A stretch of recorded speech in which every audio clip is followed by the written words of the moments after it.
कैसे मांगू टूटे तारे से दुआ।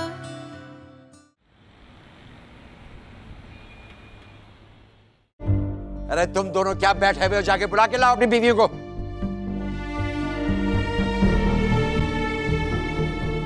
हाँ भाई, तेरा आशिक़े नामुराद हमारी कहां कहां कैसे कैसे बेइज्जतियां करेगा, ये एक साथ बता दे। मेरे घर में घुसकर मेरी बेटी की बेइज्जती करके चला गया और तू बुत बन के खड़ी रही। जबान क्यों नहीं खींची तूने उसकी? अब्बा, मैंने मायरा से बात कर ली है। तू चुप कर जा जोरू के गुलाम। तेरी जिद की वजह से ये दोनों बहनें हमारे घर में बैठी हुई हैं। मतलब बैठी होती है अपनी माँ के घर पे। फुप्पा, आप खामखा गुस्सा कर रहे हैं। आज जो कुछ भी हुआ उसमें मेरा कोई कसूर नहीं है। हाँ, नहीं नहीं, तेरा तो कभी कोई कसूर होता ही नहीं है। खबरदार जो आंखें ऊंची की, मेरी बेटी की बेइज्जती करने के बाद आवाज ऊंची कर रही है। मेरे बेटे से अगर मैंने कहा ना, दोनों घर छोड़ कर आएंगे तुझे। अब्बा, मैंने मायरा से बात कर ली है। मायरा उस लड़के से बात करेगी, वो यहाँ आएगा, मुझसे हम सबसे माफी मांगेगा और रमशा से शादी भी करेगा। अगर वो मेरे घर की चौखट भी चाटे ना, तो भी अपनी बेटी की शादी उससे मैं नहीं करूंगा। और तू क्यों रो रही है भाई? रुलाएंगे तो हम उनको जिन्होंने तुझे रुलाया। एक एक को कैसे सीधा करूंगा देख। अब आपके कुछ कहने या करने से जो मेरी इंसल्ट हुई वो बदल तो नहीं जाएगी ना? वो बेइज्जती करके गए इतनी मेरी, मुझे तो ये समझ नहीं आ रहा आखिर मेरा कसूर क्या था, मैंने क्या किया था? तेरे भाई की शरीफजादियां वहां कितने गोल खिला कर आई हैं, अब यहां भी कारनामे दिखा रही है।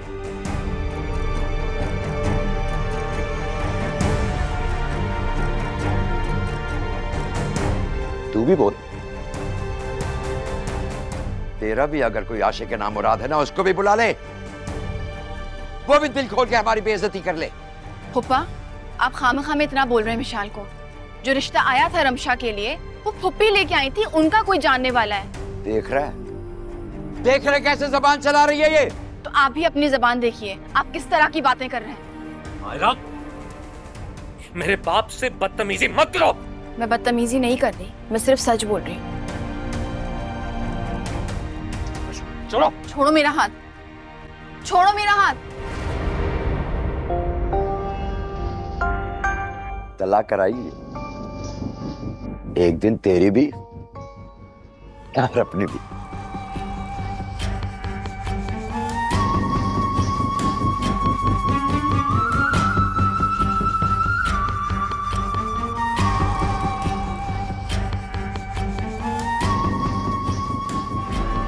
एक नंबर की बेशरम हो तुम, मेरे बाप से जबान लड़ाती हो। किसी को तो उनको शट अप कॉल देनी थी ना, तुम सच क्यों नहीं बता देते उनको? कौन सा सच? कि रमशा का रिश्ता राफे ने इसलिए मना किया क्योंकि वो तुम्हारी बहन है, शकील पप्पा की बेटी है, और तुम लोग एक नंबर के धोखेबाज हो। जबान बंद करो वरना हड्डियां तोड़ दूंगा तुम्हारी, समझे तुम? मैं तुम्हारी माँ जैसी नहीं हूँ जो चुपचाप हड्डियां तोड़वा लूं। ये बात अपने दिमाग में रखना। कहाँ जा रही हो? पप्पा जान क्या मुझे घर से निकालेंगे? मैं खुद ये घर छोड़ के जा रही हूँ। बहुत शौक हो रहा है ना घर छोड़कर जाने का, तो फिर तू अकेली नहीं जाएगी, इसे भी साथ लेकर जाएगी। उजड़ेंगी तो दोनों उजड़ेंगी, बसेंगी तो दोनों बसेंगी। मायरा, खुदा के वास्ते बेटा बस कर दो, अभी ये तमाशा बहुत हो गया, बस कर दो, खत्म करो इसको, खुदा के वास्ते।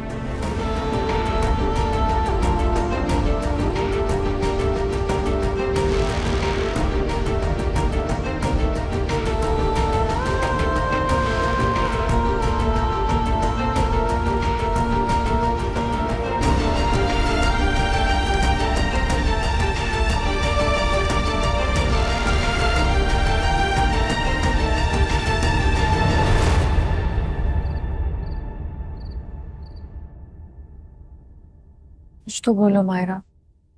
कुछ नहीं मेरे पास बोलने। सलमान ने अंदर कमरे में तुम पर हाथ उठाया था तो मुझसे कुछ और बात नहीं कर सकती। रमशा ने एक ही चार लगाकर पुप्पा जान को बताया, इसीलिए वो इतने ज्यादा भड़के हुए थे। शायद तुम्हें ये बात क्यों नहीं समझ आती। रमशा वाली बात हो या कोई भी बात हो, किसी भी चीज का कसूर हो, एंड में बात यही आती है कि वो हम दोनों ने किया है, और फिर हमें धमकी दे दी जाती है कि हमें तलाक देके घर से निकाल दिया जाएगा।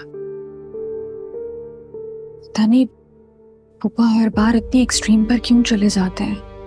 सलमान मेरे साथ इसलिए रहता है क्योंकि वो समझता है कि वो मुझे पोजेस करता है।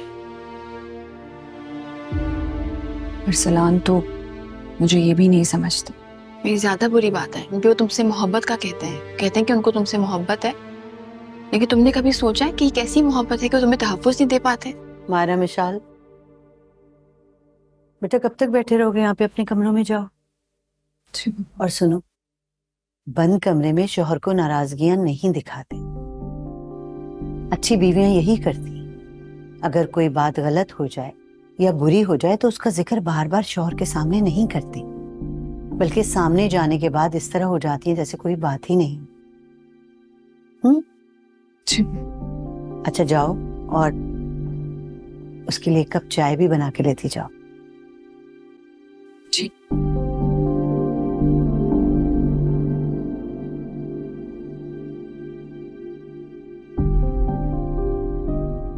मायरा, तुम्हें अपने फूफा से बदतमीजी नहीं करनी चाहिए थी। वैसी बातें कभी नहीं भूलते और दिल में रखते। फुप्पी, आपने हमेशा शकील फुप्पा की सारी ज्यादतियां चुपचाप बर्दाश्त की, सब्र से काम लिया। आपने सिर्फ अपने साथ नहीं, अपने बेटों के साथ भी गलत किया है, क्योंकि आपके बेटों ने आपके साथ साबिर होना नहीं सीखा, बल्कि अपने बाप से दूसरों को आजमाना सीखा। उसी तरह से वो मेरा और मिशाल का सब्र आजमा रहे हैं। ये शकील फुप्पा की वजह से नहीं हो रहा है, आपकी वजह से हो रहा है।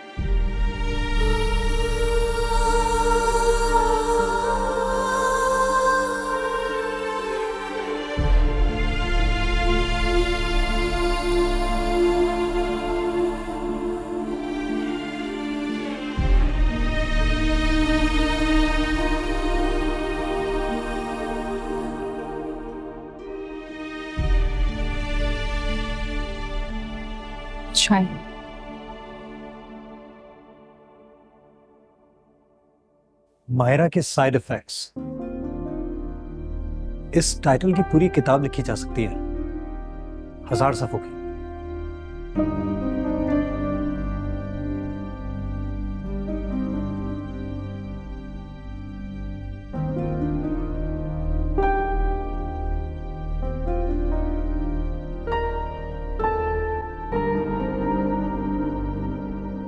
औरत जब जब अपने हद से बाहर होती है ना, वो ऐसी ही जलील होती है और अपने घर वालों की भी जिल्लत का सबब बनती है।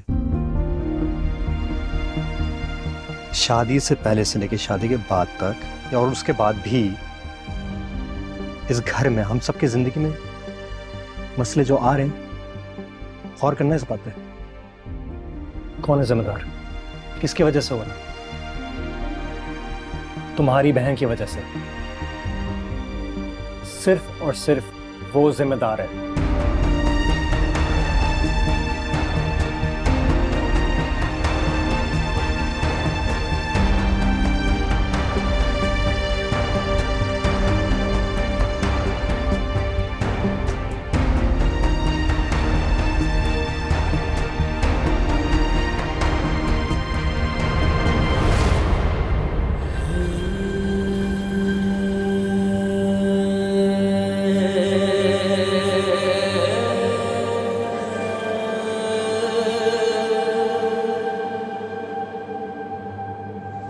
क्या? मुझे धुएं से एलर्जी है। तुम्हारे अंदर भी 1000 ऐसी चीजें जिनसे मुझे एलर्जी है।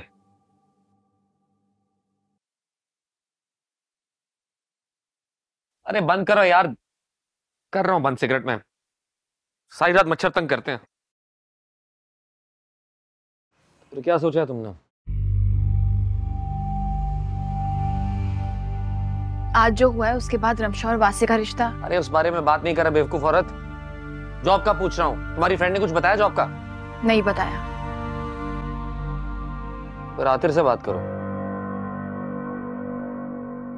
ऐसे क्या देख रहे हो? दोस्त है तुम्हारा, पहले काफी नुकसान करवा चुका है, अब कुछ फायदा भी तो होना चाहिए। मैं तुम्हें कह चुकी हूँ मैं वहां नौकरी नहीं करूंगी। और मैंने तुमसे कई बार कहा चीखा मत करो, मुझे चीखने वाली औरतें पसंद नहीं है। मुझे कारोबार करना है, उसके लिए पैसे चाहिए 70-80 लाख। तुम पैसे लाओ, चाहे आतिर से या कहीं और से, मुझे पैसा चाहिए।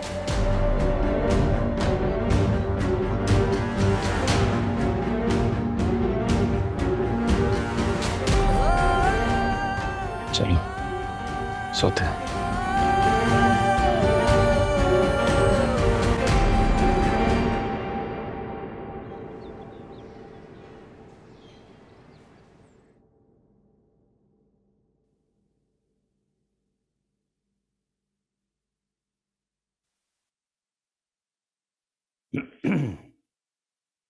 कैसी हैं आप? जी मैं ठीक हूँ। बैठ जाऊं मैं यहाँ? जी प्लीज।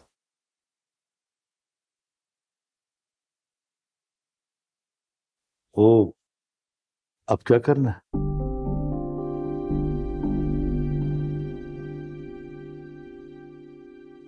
क्या करना है? कुछ भी नहीं। मायरा बेटी की तरफ से तो अप्रूवल मिल गई थी ना आपको? देखिए नजीब साहब, मैं 2 जवान बेटियों की माँ हूँ। उन दोनों के ससुराल वाले हैं, मेरे दामाद हैं, रिश्तेदार हैं। जो आप कह रहे हैं वो मैं नहीं कर सकती। सारी उम्र आपने अपने रिश्तों और खानदान के लिए सब कुछ किया। अब अगर आप अपनी खुशी के लिए उनसे कुछ मांगेंगे तो उन्हें फराख दिली का मुजाहरा करना चाहिए, और अगर वो ऐसा नहीं करेंगे इसका मतलब है कि आपने जो कुछ उनके लिए किया वो सब बेकार। ये रिश्ते, ये खानदान, ये किस लिए होता है? आपको सपोर्ट करने के लिए, आपकी खुशियों में मदद देने के लिए, आपको खुश रखने के लिए। ये बातें करने में बहुत अच्छी लगती है,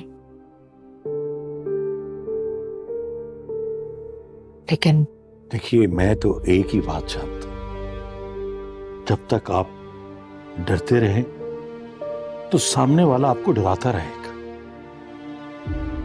जिस तरह मायरा बेटी ने रिएक्ट किया है, हो सकता है कि दूसरी बेटी भी उसी तरह रिएक्ट करे, और आपके दोनों दामादों को आपकी दूसरी शादी पर कोई एतराज ना हो। अगर आप कहें तो मैं आपकी बेटियों के ससुराल चला जाऊं? नहीं नहीं प्लीज ऐसा मत कीजिएगा आप। तो फिर मैं आपके घर आऊं, आपकी माँ जी से बात करूं? वो नहीं समझेंगे नजीब साहब। ये सब कुछ आप खुद से सोच के बैठी हुई। एक बार, सिर्फ एक बार आप अपनी अम्मा जी से बात करके तो देखिए।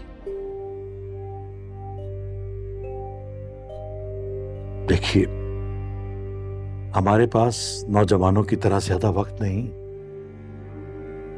अगर हमने एक साथ रहना है तो हमें यह फैसला बहुत जल्द करना होगा, क्योंकि यही वक्त है जब मुझे आपकी जरूरत है और आपको मेरी जरूरत है। आप अम्मा जी से बात करेंगी ना?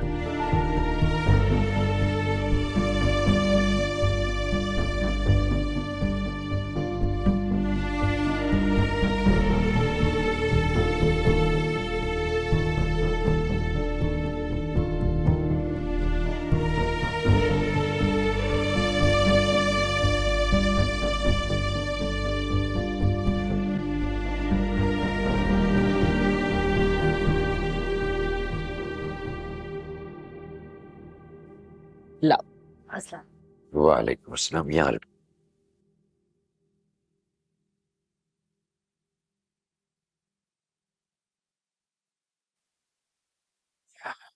वाह भाई अम्मा, बड़ी कर्रो फर वाली मुलाजमा रखी है तुमने। मलका वाली जिंदगी जी रही हो, मजे ही मजे। क्या करती और मैं। अरे बेटियां तो चली गई दोनों तुम्हारे घर। नुदरत सुबह की निकली निकली शाम को वापस लौटती है। कोई तो होना चाहिए था ना मेरी देख रेख के लिए। यही सोच के आया हूँ कि तुम दोनों हमारे घर में शिफ्ट हो जाओ भाई। कुछ तो खुदा का खौफ करो, जो मुंह में आता है बस कह देते हो।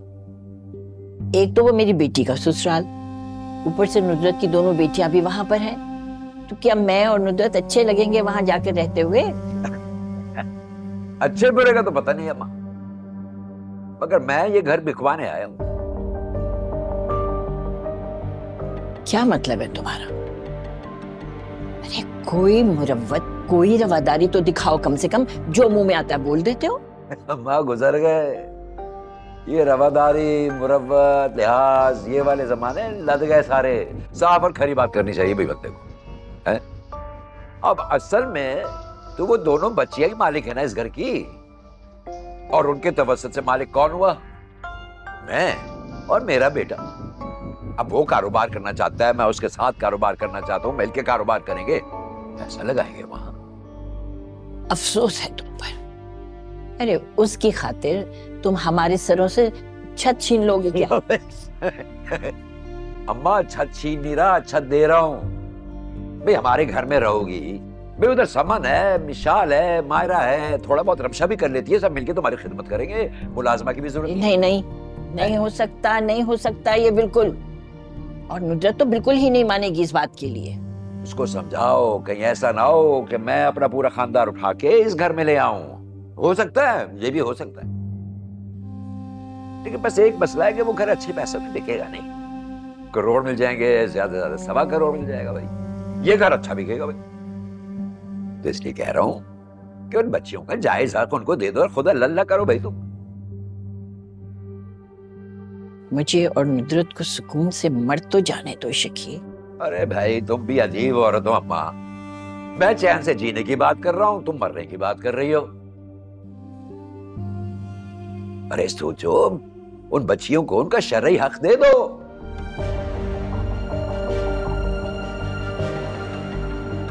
ठीक है, सोचती हूँ उसके बारे में। हाँ सोचो सोचो, ठंडे ठंडे सोचो भाई। ये भी सोच लेना कि मायरा और मिशाल अगर खुदा ना खास्ता इस घर में आके बैठ गई, तो जो बात आज प्यार से समझा रहा हूं, कल को तुम मजबूरन सोचोगी। हाँ। चाय कैसी है?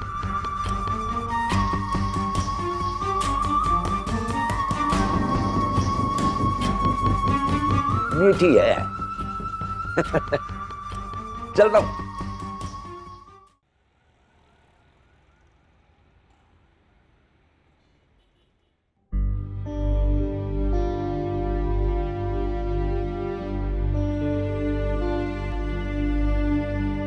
अम्मा वो आपकी दवाएं हैं या खत्म हो गई? वरना मैं ले आऊंगी। नहीं है अभी। चलें तो अच्छी बात है, वरना वक्त बे वक्त खत्म हो जाए तो खामखा की परेशानी होती है। ठीक है, ले आना। जी।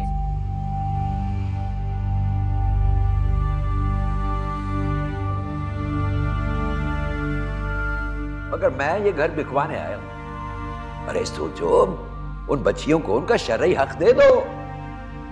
ये भी सोच लेना कि मायरा और मिशाल अगर खुदा ना खास्ता इस घर में आके बैठ गई, तो जो बात आज प्यार से समझा रहा हूं, कल को तुम मजबूरन सोचोगी।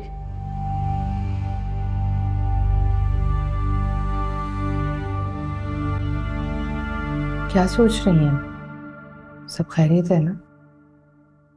नहीं, ऐसी कोई बात नहीं। बल्कि मैं तो तुमसे पूछने वाली थी, जब से वापस आई हो बहुत चुप चुप हो, कोई खास बात है? नहीं अम्मा, वो बस यूनिवर्सिटी में काम बहुत ज्यादा है ना, तो मैं थक जाती हूँ बस, और तो कोई बात नहीं।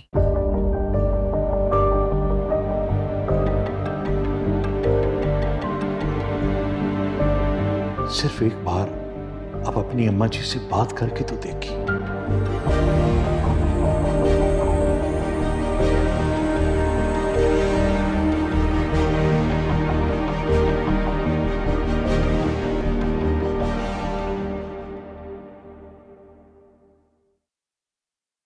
ये चाय तुमने बनाई है? हाँ।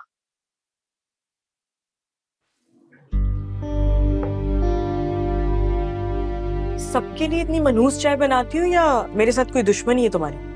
उस बात को 1 हफ्ता हो चुका है, मैं तुम्हें बता चुकी हूँ कि मेरा कोई कसूर नहीं था उस बात में। भूल जाओ उस बात को। मायरा, मैं अपनी बेइज्जती कभी नहीं भूलती और ना ही मैं तुम्हें भूलने दूंगी। तुम्हारी मर्जी। मुझे एक बात समझ नहीं आती, तुम्हें मुझसे किस बात की जलन है? ये तुम मुझे बताओ कि मैं तुमसे क्यों जलूंगी। मुझे क्या पता, ये तो तुम्हें पता होगा ना। क्या बात है भाई? जब मैं चाय बनाती थी तब तो आप मुझे बहुत बातें सुनाती थी, अब जब ये बुरी चाय बनाती तो कैसे पी लेती हैं आप? वो जरूरी बात करनी है आपसे। कहो बेटा। अकेले में करनी है। क्या क्या जरूरी बात करनी है तुमने? मेरी शिकायतें लगाने के अलावा और क्या बात करनी है? मैं तुम्हें बता चुकी हूँ, मुझे तुमसे कोई प्रॉब्लम नहीं है, मेरा पीछा छोड़ दो आप। रमशा, खामोश हो जाओ और जाओ यहाँ से।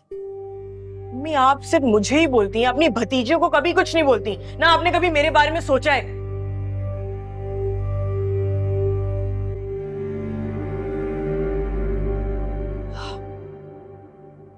क्या बात है? कहो। वो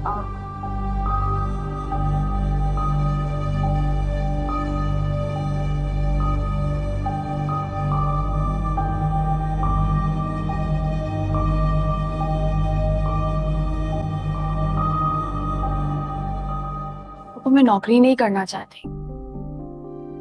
मैंने बहुत बार सलमान को कहा है लेकिन वो मेरी बात नहीं सुन रहा। वो चाहता है मैं जॉब करूं। अब आप बताइए मैं क्या करूं? बेटा, मैं इस बारे में क्या कह सकती हूँ? क्यों नहीं कह सकती? आप कह सकती हैं, आप समझाएं सलमान को। बेटा, मेरा ख्याल था कि वो शादी के बाद बदल जाएगा। कुछ बदल भी जाता वो अगर क्या पप्पा? अगर तुम उसे इतने तमाशों के बाद ना मिली होती तो आपको भी यही लगता है कि कसूर मेरा है? देखो बेटा, तुमने ना शादी से पहले ही सलमान के साथ एक जिद बांध ली थी और वो ऐसा ही है। अगर उसे कोई रद्द कर दे, उसे नीचा दिखाए, तो वो फिर उस शख्स से जिद बांध लेता है। फिर आप उसे लाख समझाए, वो टस से मस नहीं होता। वो सलमान मुझसे पैसे मांगता है, वो कहता है कि मैं नौकरी करूं। वो तो ये तक कह चुका है कि मैं आदिर के पास जाके जॉब करूं। मैंने उसको बोला मैं उस ऑफिस में नौकरी नहीं करूंगी, लेकिन वो बेटा, खुदा के वास्ते मैं सब और नहीं सुन सकती। अगर आपको सुनने में इतनी तकलीफ हो रही है तो आप सोचिए मैं बर्दाश्त कैसे कर रही हूँ। दुनिया का कोई भी गैरतमंद शौहर अपनी बीवी के साथ इस तरह से। बेटा, नहीं करो मुझसे ये बातें, मैं नहीं सुन सकती। अब तो मुझे माजूर समझो, बेबस, या मेरे बेटे की तरह बेशर्म। जब तुम दोनों के रिश्ते के दरमियान ना एक दरार आ चुकी है, मुझे नहीं पता कैसे, लेकिन अगर तुम चाहती तो इस रिश्ते को बचा सकती थी, सुधार सकती थी, सलमान को सुधार सकती थी।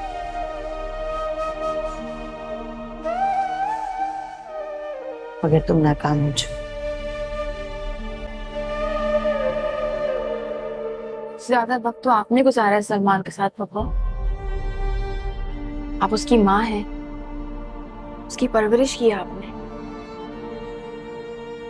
तो आप अपने दिल पे हाथ रख के मुझे बताएं,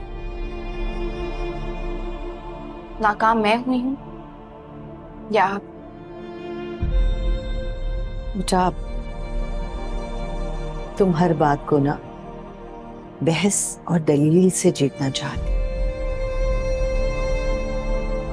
तुम्हारी दलील सच्ची भी होती, तुम जीत भी जाते,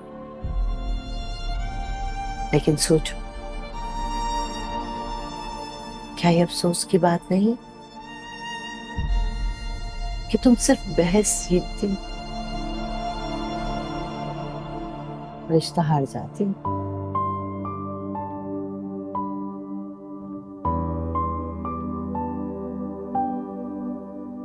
तुम अगर अकेली इस घर में होती ना तो कब की रस्सियां तुड़ा के भाग चुकी। मगर तुम्हारी बहन का मुस्तकबिल, उसकी खुशियां जुड़ी हैं तुमसे। तुम सलमान के लिए, मेरे लिए, अपने ससुराल वालों के लिए या इस दुनिया के किसी भी शख्स के लिए कुर्बानी नहीं दे सकते और देना भी नहीं चाहते। तुम हम सबसे अपनी बहन को अलग रख के सोचो मायरा, और किसी से नहीं। कम से कम अपनी बहन से रिश्ता निभा दो।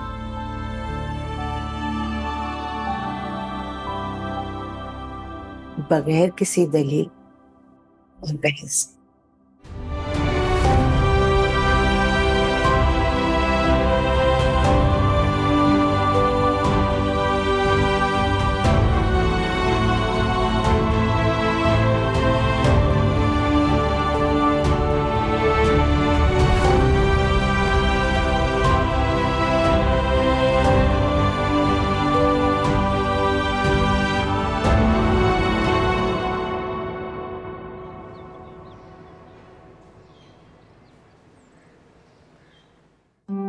तुम सलमान के लिए, मेरे लिए, अपने ससुराल वालों के लिए या इस दुनिया के किसी भी शख्स के लिए कुर्बानी नहीं दे सकते और देना भी नहीं चाहते। तुम हम सबसे अपनी बहन को अलग रख के सोचो मायरा। जिंदगी मेरी है, लेकिन इसकी डोरें औरों के हाथ में हैं। मैं तो उसे कभी मिलना नहीं चाहती थी, भूल जाना चाहती थी। कोई ताल्लुक, कोई मदद, कोई बात भी नहीं करना चाहती थी। लेकिन पप्पू ने मेरी मदद करने से साफ इनकार कर दिया है। अब मैं क्या करूं?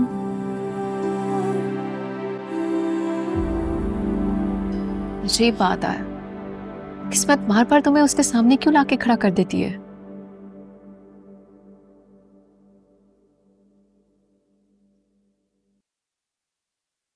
राफे को भी अंदाजा नहीं था कि जिसके घर वो रिश्ता लेने जा रहा है वो सलमान की बहन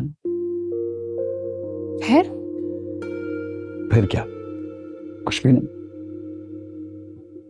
मुझे ये बताओ, मायरा ने या उसके हस्बैंड ने दोबारा तुमसे कांटेक्ट करने की कोशिश तो नहीं की? नहीं तो अभी तक तो नहीं। प्रॉमिस में आकर तुम उनसे दूर रहोगे। दूर हूँ, दूर ही हूँ। I mean, I really don't know Myra Salman के साथ मिली भी है या नहीं मिली भी, लेकिन मायरा ने तुम्हें मिसयूज किया है। एंड हु नोज, आगे भी तो कर सकती है। सो प्लीज मेरी एडवाइस है, फासला रखो उनसे।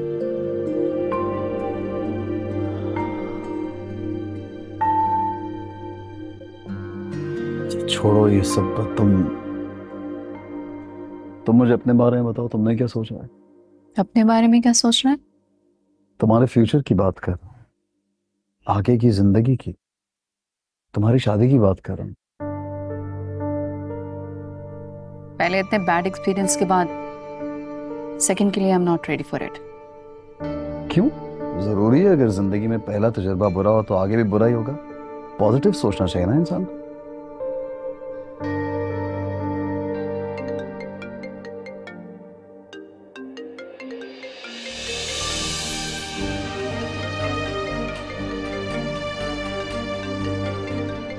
किसका है?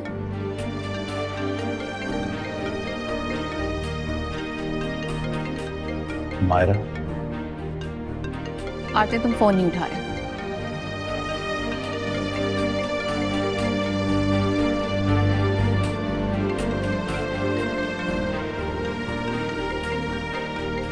ट्राई तो करना चाहिए मुझे। Give me a minute please.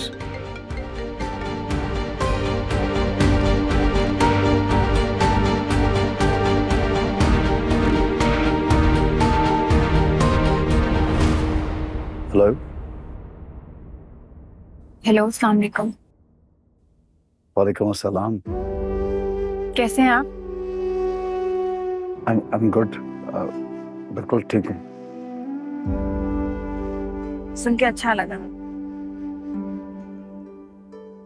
आप कैसी हैं? आतिल, जी जी।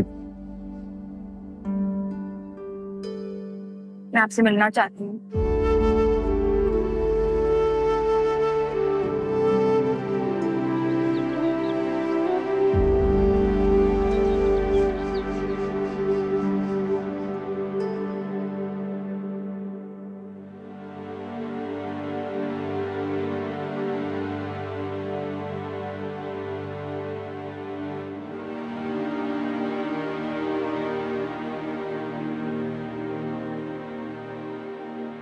आपसे दोबारा मिलना नहीं चाहती थी, मगर मैं मजबूर हूँ। आप अपनी जिंदगी के हर मोड़ पे इतना मजबूर और इतनी बेबस क्यों रहते हैं? क्योंकि औरत को अपना रिश्ता बचाने के लिए, निभाने के लिए जिंदगी के हर मोड़ पे बेबस और मजबूर होना पड़ता है। समझ गया आपने मुझे किस लिए बुलाया है। यकीनन आपको मुझसे कोई काम है। सही तरह कही ना, मैं क्या कर सकता हूँ? वासे जब से मेरे घर आए और उसने जो किया है उससे मेरी फैमिली बहुत डिस्टर्ब है। वासे को तो मालूम भी नहीं था वो आपके घर जा रहा है। और वैसे भी ये तो बहुत पुरानी बात है, काफी दिन हो चुके हैं इस बात। हाँ, लेकिन उठते बैठते रोज मुझे उस बात के ताने सुनने पड़ते हैं।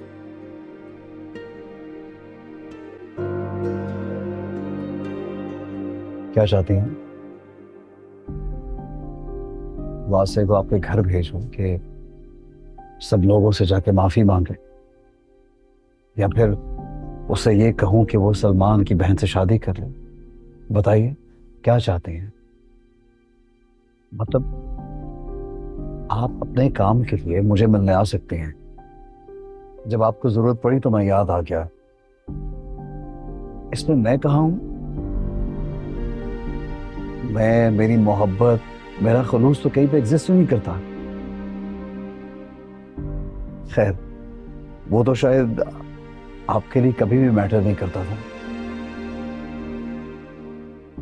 मैं सिर्फ अपना दोस्त समझ के आपसे मदद मांगने आई थी।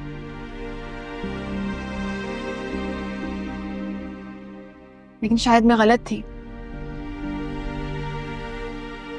आप तो आज तक पुराने हिसाब किताब दिल में लिए बैठे। आते मैं सच में आपको तंग नहीं करना चाहती, लेकिन मैं मजबूर हूं। मैं सुन रहा हूं। आपका ये क्या मजबूरी है? नौकरी चाहिए मुझे। सलमान चाहता है मैं काम करूं, और ये बात मैं आपके अलावा किसी से नहीं कह सकती।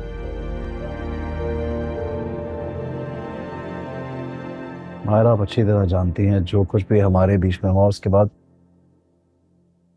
मैं कम से कम अपनी कंपनी में, अपने ऑफिस में आपको जॉब नहीं दे सकता। मैं जानती हूँ, लेकिन क्या आप मुझे कहीं और नौकरी दिलवा सकते हैं? आतिर, क्या हुआ? कुछ नहीं, मैं तो सिर्फ ये सोच रहा हूं कि वो शख्स आपसे नौकरी करवाना चाहता है और वो घर पर अयाशी करना चाहता है, वो भी अपनी बीवी के पैसों पर। इस किस्म का आदमी है वो। क्या वो जानता है कि आप इस वक्त मेरे साथ हैं? क्या ये बात मालूम है उसको कि आप मेरे साथ बैठी हैं क्या उसने भेजा है? बहुत ही बेगैरत आदमी है वो। तो ये बात हमेशा से जानती थी और शायद मैंने आपको इसके बारे में वार्न भी किया था। ही इज अ यूजर, वो यूज कर रहा है आपको। मुझे याद है आपकी सारी कही हुई बातें। आप अब भी उस आदमी के साथ पूरी जिंदगी गुजारना चाहती हैं? सलमान को कारोबार करना है जिसके लिए उसको 70-80 लाख रुपए चाहिए।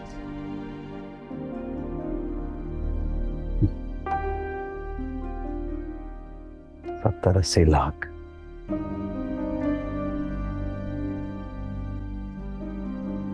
उसको आपको मेरे पास भेजते हुए डर नहीं लगा? डर किस बात का? अपनी बीवी को उसके एक्स लवर के पास भेज रहा है। इसका मतलब समझती हैं आप?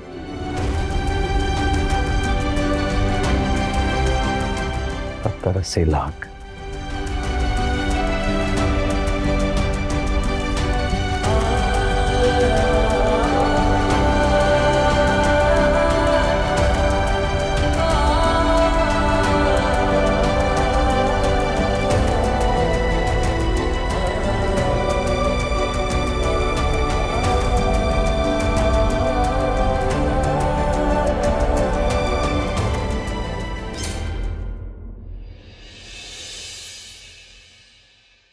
कैसे मांगू टू